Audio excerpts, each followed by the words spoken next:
बिल्कुल गायत्री, सुरक्षा व्यवस्था ऐसी ही है और यहाँ से करीब 2 किलोमीटर तक यही व्यवस्था है। आप देखिए ये जगह है, यहाँ पर अमूमन टूरिस्ट होते हैं। अभी जब करीब मैं आई थी सुबह 9-10 बजे यहाँ पर, तो पूरी यह जगह टूरिस्ट से भरी हुई थी, क्योंकि अब से कुछ देर बाद प्रधानमंत्री को यहाँ पर आना है। पूरी जगह को खाली करा दिया गया है। जो आसपास यहाँ दुकानें हैं एहतियातन उनको भी बंद करा दिया गया है, क्योंकि लंबा समय प्रधानमंत्री को यहाँ व्यतीत करना है। आप देख सकते हैं कि पुलिसकर्मी यहाँ पर है। थोड़ी देर में हमसे भी कह रहे हैं कि आप लोगों को भी यहाँ से जाना होगा, क्योंकि कुछ रूल्स है, कुछ प्रोटोकॉल से उनको फॉलो करना होगा। साथ ही यहाँ पर इस जगह पर भी अब टूरिस्ट को भी, ये जो रॉक मेमोरियल आप देख रहे हैं, यहाँ पर भी अब टूरिस्ट को जाने की मनाही है। टूरिस्ट नहीं जा सकते हैं कुछ देर के लिए, प्रोटोकॉल है। और जो आम लोग यहाँ आ रहे हैं वो भी इसको समझते हैं, वो इससे खुश हैं। वो कह रहे हैं कि कम से कम प्रधानमंत्री, कोई ऐसे प्रधानमंत्री जो यहाँ पर आ रहे हैं, इससे टूरिज्म और ज्यादा बढ़ेगा। यहाँ पर लोग ध्यान के महत्व को समझेंगे, लोग आध्यात्म के महत्व को समझेंगे, इसीलिए लोगों को भी कहीं कोई आपत्ति नहीं है। बस अभी कुछ देर पहले कुछ लोग यहाँ पर पहुंचे हुए थे जो इस जगह को देखना चाहते थे, क्योंकि स्वामी विवेकानंद से यहाँ के लोगों का और स्वामी विवेकानंद का देश के लोगों से बेहद जुड़ाव रहा है, और यहीं से उनको देश के विकास के लिए भारत माता को लेकर एक नया विजन मिला था। इसीलिए इस जगह को बेहद महत्वपूर्ण माना जाता है। और क्योंकि लगा हुआ यहाँ से बिल्कुल मंदिर है, इसलिए प्रधानमंत्री सबसे पहले यहाँ पर आकर इस मंदिर में दर्शन करेंगे और उसके बाद सीधे इसी समुद्र के रास्ते से, ये जो कन्याकुमारी की सबसे महत्वपूर्ण जगह है, फेमस जगह है, यहाँ पर जाएंगे और यहाँ पर जाकर प्रधानमंत्री ध्यान लगाएंगे। और इस जगह का केवल आध्यात्मिक महत्व नहीं है, इसका धार्मिक महत्व भी है, क्योंकि ये कहा जाता है कि आज भी यहाँ पर माता पार्वती के दर्शन के लिए, देवी माँ के दर्शन के लिए लोग आते हैं, क्योंकि जो 52 शक्तिपीठ देश भर में है उनमें से एक शक्तिपीठ यहाँ पर भी है और माता का पृष्ठभाग यहाँ पर गिरा था। इसलिए लोग कहते हैं कि केवल उनके दर्शन मात्र से, आप मनोकामना मानिए ना मानिए, केवल दर्शन मात्र से उस मंदिर में आपकी सभी मनोकामनाएं पूरी हो जाती हैं। तो कन्याकुमारी का महत्व आध्यात्मिक लिहाज से भी है, कन्याकुमारी का महत्व पौराणिक और धार्मिक महत्व हिसाब से भी है। इसीलिए लोग जब यहाँ पर पहुंचते हैं तो सबसे पहले यहाँ समुद्र में डुबकी लगाते हैं, क्योंकि यह भी कहा जाता है कि जो कष्ट हैं, जो पाप हैं, वो यहाँ पर समुद्र में डुबकी के साथ दूर हो जाते हैं। कष्टों को भी दूर करते हैं यहाँ समुद्र देवता। और यहाँ पर अगर आप मानसिक तौर से परेशान हैं, अध्यात्म से जुड़ना चाहते हैं, किसी नए विजन से आगे बढ़ना चाहते हैं, अपने विकास के लिए, देश के विकास के लिए, या किसी भी तरीके से आध्यात्म से जुड़कर आगे बढ़ना चाहते हैं, तो इससे अच्छी जगह नहीं हो सकती है। तो लोग जब यहाँ इस रॉक मेमोरियल में पहुंचते हैं तो यहाँ पर थोड़ी देर के लिए ही सही, 5 मिनट, 10 मिनट, 15 मिनट, थोड़ी देर के लिए ही ध्यान लगाते हैं तो उन्हें एक अलग ही अनुभूति होती है। कुछ देर पहले लोग यहाँ पर थे, थोड़ा लैंग्वेज बैरियर भी है तो लोग बहुत ज्यादा खुलकर बात नहीं कर पा रहे थे, लेकिन वो ये कह रहे थे कि इस रॉक पर चढ़ने के साथ ही, जब वो इस शिला पर चढ़ते हैं तो उस पर चढ़ने के साथ ही उनको एक अलग अनुभूति होती है। उनको ऐसा लगता है कि हाँ, उनको उस सुख की प्राप्ति हुई है, या वो उस अनुभूति के साथ यहाँ से वापस जा रहे हैं। अनामिका वहां से पल पल तस्वीरें दिखा रही हैं। देखिए ये जो जगह है विवेकानंद मेमोरियल, ये समुद्र के से घिरा हुआ है चारों तरफ से।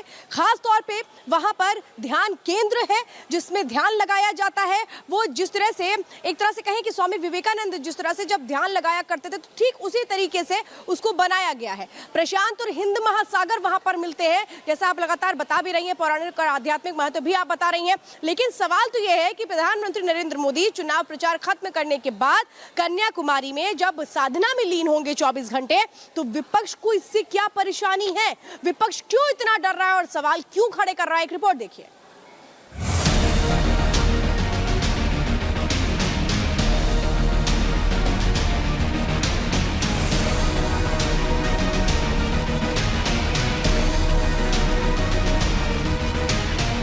लोकसभा चुनाव के आखिरी यानी 7वें चरण के लिए प्रचार का आज आखिरी दिन है। चुनावी संहिता के मुताबिक आज शाम के बाद चुनाव प्रचार पर पूरी तरह से ब्रेक लग जाएगा और तमाम राजनीतिक दल के नेता पिछले कई महीनों से चले आ रहे मशक्कत के बाद सुकून का अनुभव करेंगे। कोई आराम करेगा तो कोई शांति से परिवार के साथ अपना वक्त गुजारेगा। इसी कड़ी में चुनाव प्रचार खत्म करने के बाद प्रधानमंत्री नरेंद्र मोदी अपनी आध्यात्मिक यात्रा पर कन्याकुमारी जा रहे हैं।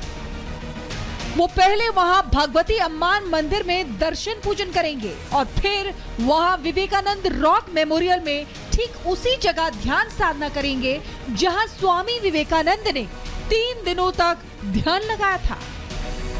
लेकिन विडंबना ये है कि पीएम की ध्यान साधना की खबर से भी विपक्ष का मन अशांत हो गया है। कांग्रेस से लेकर समाजवादी पार्टी और समाजवादी पार्टी से लेकर तृणमूल कांग्रेस तक के नेता बेचैन हो गए हैं। कांग्रेस जहां पीएम मोदी के इस आध्यात्मिक यात्रा के खिलाफ चुनाव आयोग पहुंच गई है, तो वहीं राज्यसभा सांसद और पूर्व कांग्रेस नेता कपिल सिब्बल पारिवारिक मोह छोड़ चुके प्रधानमंत्री नरेंद्र मोदी को आध्यात्म का अर्थ समझा रहे हैं। रूप से आपके सामने रखना चाहता हूं। पहला बिंदु है जो हमने कहा चुनाव आयोग को कि किसी परोक्ष रूप से साइलेंस पीरियड में जो चुप्पी रहने का समय होता है 48 घंटे चुनाव के पहले, उसमें कोई भी नहीं, चाहे कितना बड़ा लीडर हो, वो किसी रूप से सीधे रूप से या परोक्ष रूप से कैंपेनिंग नहीं कर सकता। हमें कोई आपत्ति नहीं है, कोई व्यक्ति कोई लीडर कुछ भी करे, मौन व्रत रखे या कैंपेन करे, लेकिन वो साइलेंस पीरियड में इनडायरेक्ट कैंपेनिंग नहीं होनी चाहिए। हमने ये कंप्लेंट रखी है कि माननीय प्रधानमंत्री ने जो घोषणा की है कि वो एक मौन व्रत में बैठेंगे 30 तारीख की शाम से। आप जानते हैं कि जो चुप्पी का समय है वो 30 तारीख की सुबह 7 बजे से लेकर 1 तारीख तक चलता है। ठीक उसके बीच में माननीय प्रधानमंत्री ने घोषणा की है, ये सीधा आदर्श संहिता का उल्लंघन है। प्रधानमंत्री नरेंद्र मोदी का आध्यात्म से जुड़ाव कोई नई बात नहीं है। सक्रिय राजनीति में रहने के बावजूद वो बीच बीच में आध्यात्मिक शांति के लिए वक्त निकालते रहे हैं। पिछली बार भी लोकसभा चुनाव के अंतिम चरण के मतदान के समय पीएम केदारनाथ मंदिर की यात्रा पर निकल गए थे, जहां वो महादेव के दर्शन के बाद रुद्र गुफा में मौन साधना में लीन हो गए थे, जिसकी तस्वीरें सोशल मीडिया पर भी खूब वायरल हुई थी। सनातन को मानने वाली देश की जनता पीएम का ये दिव्य रूप देखकर मंत्रमुग्ध हो गई थी। लेकिन इससे पहले पीएम की साधना पर किसी राजनीतिक दल ने सवाल खड़े नहीं किए थे। लेकिन इस बार जैसे ही पीएम मोदी की आध्यात्मिक यात्रा पर जाने की खबर विपक्ष को लगी, विपक्ष खर दूषण की तरह पीएम की साधना में खलल डालने को बेचैन हो उठा। किसी भी जगह चले जाएं, उन जगह तो चुनाव खत्म हो गया है। सुना है कि जहां पर विवेकानंद जी कभी मेडिटेशन किए थे, वहीं पर हमारे देश के प्रधानमंत्री जी मेडिटेशन करने जा रहे हैं। ये मेडिटेशन की जरूरत तो पहले थी, 5 साल पहले या 7 साल पहले, जब आपको देश के लिए काम करना था। अरे 10 साल के बाद तो आपको फुर्सत ही फुर्सत है, आप जितना चाहोगे उतनी मेडिटेशन कर लोगे। और दूसरा, वहां तो भारत की सीमा खत्म हो जाती है, उसके बाद तो आगे पानी पानी है, पता नहीं कहाँ चले जाएंगे उसके आगे। कहीं ऐसा तो नहीं अंटार्कटिका की तरफ जा रहे हो, क्योंकि गर्मी बहुत है यहाँ। और याद रखना, ये गर्मी के कारण भी हार रहे हैं। जो जनता को परेशान किया इन्होंने गर्मी में, ये जनता इन्हें हराएगी इस बार। आपको बता दें, एक तरफ जहां बीजेपी इस चुनाव में जीत का नया कीर्तिमान स्थापित करने का दावा कर रही है, तो वहीं दूसरी तरफ विपक्षी गठबंधन इस चुनाव में बीजेपी को धूल चटाने का दावा कर रहे हैं।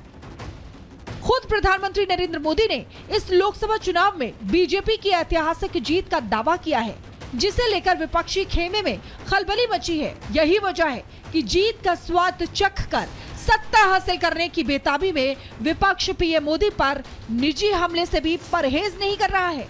Bureau report, Republic Bharat.